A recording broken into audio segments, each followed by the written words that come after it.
الناس اللي بتقول لي انت قوية، انت ما شاء الله عديتي، ده اللي انت شايفاه ماشي، وانا عايزة الناس تشوف كده، لان انا لو ما بقتش كده هبقى انا كده ما عملتش حاجة، يبقى انا كده بضحك على نفسي وبضحك عليكم.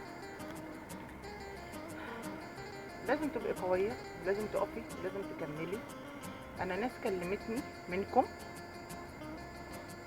ايه اللي انتوا عاملينه في نفسكم ده؟ ايه ده؟ ليه؟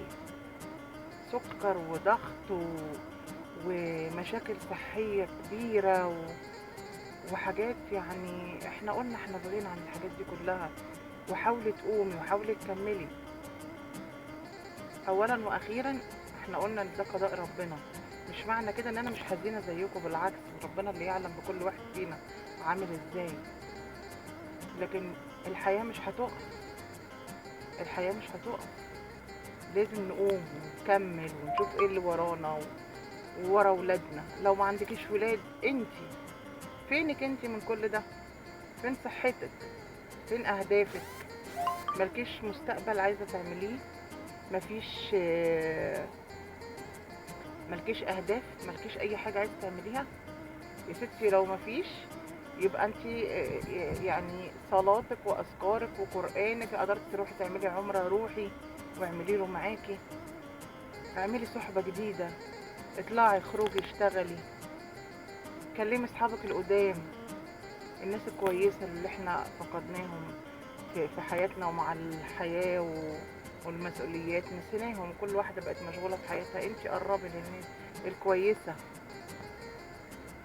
ما تجريش ورا حد ملوش لازمة، ما تجريش ورا حد يعمل فوقيكي أعباء أكتر من اللي انتي فيها. خليكي جامدة وقومي، احنا مش أول حد ولا آخر حد، ده كاس وداير على الكل. انتي لو انتي ما كنتيش قوية ما كانش ربنا شايلك الشيلة دي. لو انتي ما كنتيش تقدري ربنا ما كانش عطاكي كل ده. كان ممكن احنا اللي نموت وهما اللي يعيشوا لو كانوا يقدروا يشيلوا. هو ليهم وقت معين واحنا كمان لينا وقت معين. مش هنكمل يعني، ما فيش حد فيها، مش هنخلل فيها والله العظيم يا ولاد. قومي وجدعاني، وانا متضايقه عليكم والله، متضايقه عليكم. قومي وشوفي حياتك وصحتك وولادك.